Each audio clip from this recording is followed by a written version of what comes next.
Halo teman-teman. Kali ini saya akan mempresentasikan hasil kerja saya mengenai ilmu ekonomi. Apa sih yang dimaksud dengan ilmu ekonomi? Jadi, ilmu ekonomi adalah ilmu yang mempelajari suatu perilaku manusia dalam memilih dan menciptakan suatu kemakmuran. Istilah ekonomi berasal dari bahasa Yunani yaitu oikos yang artinya rumah tangga dan nomos yang artinya peraturan.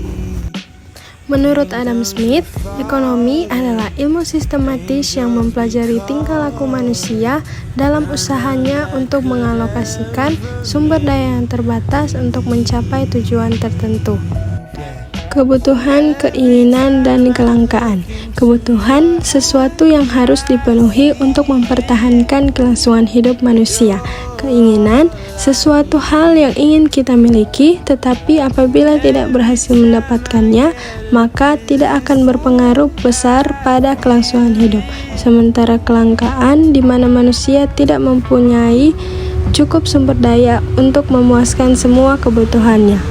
Jenis-jenis kebutuhan. Jenis-jenis kebutuhan dibagi menjadi 3, yaitu kebutuhan primer, sekunder, dan tersier.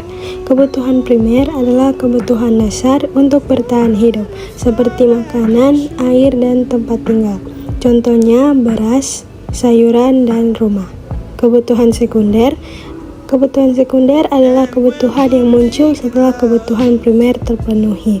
Contohnya, pakaian, peralatan rumah tangga, dan transportasi. Kebutuhan tersier adalah kebutuhan yang berkaitan dengan prestise dan pemuasan keinginan yang lebih tinggi, seperti barang mewah dan hiburan. Contohnya, mobil mahal, perhiasan, dan liburan. Skala prioritas. Skala prioritas adalah cara untuk menentukan mana yang lebih penting dari sekian banyak tugas atau kebutuhan. Ini membantu kita fokus pada hal-hal yang harus didahulukan terlebih dahulu. Cara menentukan kebutuhan berdasarkan status sosial, lingkungan sosial, dan kemampuan.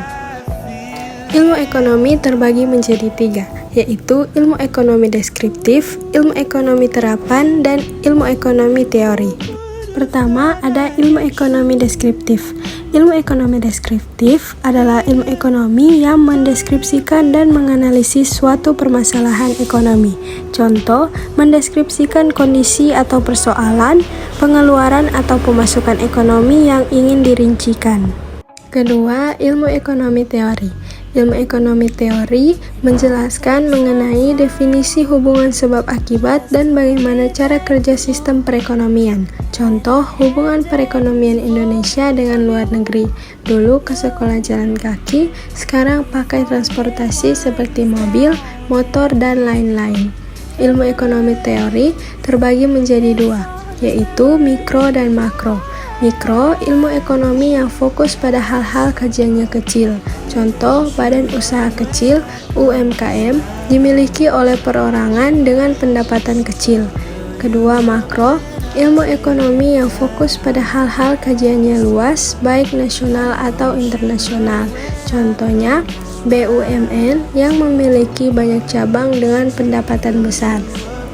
Dan yang terakhir yaitu ilmu ekonomi terapan untuk diterapkan dalam mengatasi berbagai masalah ekonomi melalui kebijakan ekonomi. Contohnya, diskon sembako dari pemerintah maupun pengusaha atau perusahaan swasta.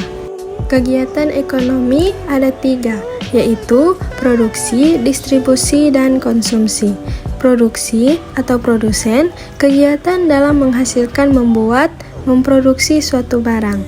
Contohnya, pabrik yang adalah produsen. Kedua, distribusi atau distributor, usaha untuk menyalurkan barang dari distributor ke konsumen. Contohnya, G&T.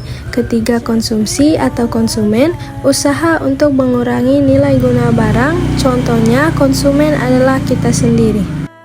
Permintaan dan penawaran. Permintaan, keinginan konsumen untuk membeli suatu barang pada berbagai tingkat harga selama periode waktu tertentu.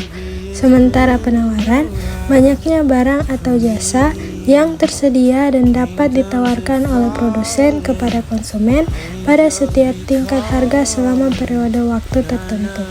Kesimpulan yang dapat kita ambil yaitu ekonomi adalah ilmu sosial yang mempelajari pengelolaan sumber daya terbatas untuk memenuhi kebutuhan dan keinginan manusia.